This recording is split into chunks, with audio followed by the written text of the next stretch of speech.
Hello बच्चों, let's read the question. The question says that a particle is revolving in a circle of radius 1 meter with an angular speed of 12 radian per second. At time t equals to 0, it was subjected to a constant angular acceleration alpha and its angular speed increased to 480 by pi revolution per minute in 2 seconds. Particle then continues to move with attained speed. Calculate angular acceleration of particle, tangential velocity of particle as a function of time, acceleration of particle at t equals to 0.5 second and at t equals to 3 second, angular displacement at t equals to 3 second. तो देखो बच्चों, की concept है हमारे पास that is uniform circular motion. तो देखो बच्चों, सबसे पहले रेडियस हमें कितना गिवन है 1 मीटर और इनिशियल एंगुलर वेलोसिटी मतलब ओमेगा नॉट ये कितनी गिवन है 12 radian per second and final angular velocity देखो कितनी गिवन है 480 बाय पाई। क्या है ये? रेवोल्यूशन पर मिनट। अब इसको चेंज करेंगे रेडियन पर सेकेंड में तो 2 पाई बाय 60 पर मिनट है ना, तो उसके लिए हमने 60 सेकेंड्स लिए।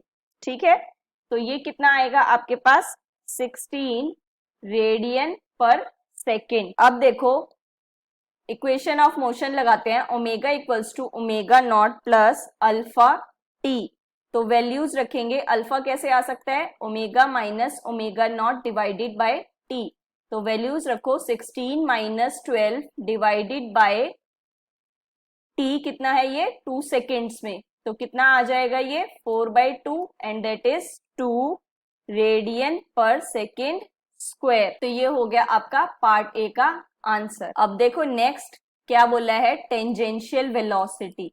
अब टेंजेंशियल वेलोसिटी के लिए हमारे पास क्या है, ये सिंपल आर ओमेगा, और यहां से अगर आर ओमेगा है तो आर ओमेगा की वैल्यू कैसे निकालोगे, omega naught plus alpha t. तो वैल्यूज रखो, आर कितना है 1 metre, then omega naught 12 plus alpha कितना आ गया 2, और टी कितना है हमारे पास, ये हमें फंक्शन के उसमें बताना है तो एज इट इज टी। तो ये कितना आ जाएगा 12 प्लस 2 टी। तो ये आ गया आपका सेकेंड पार्ट का आंसर। अब देखो हमें बताना है सेंट्रीपिटल एक्सिलरेशन, ये कितना होता है आर ओमेगा स्क्वायर। अब नेट अगर एक्सिलरेशन निकालोगे तो वो कितना होगा, एक तो सेंट्रीपिटल मतलब कि r omega square plus alpha r जो कि आपका टेंजेंशियल है। तो ये कितना आ जाएगा आर ओमेगा की वैल्यू वही omega naught plus alpha t whole square plus alpha r.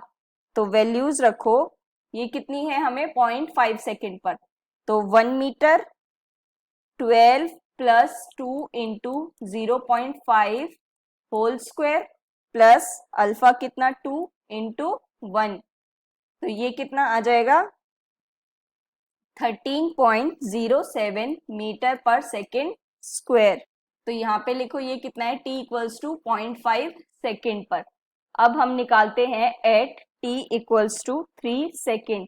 तो वैल्यूज रखो again 1 12 plus 2 into 3 whole square plus 2 into 1, तो ये कितना आ जाएगा आपके पास 18.05 मीटर पर सेकेंड स्क्वायर। कितने पर 3 सेकेंड पर।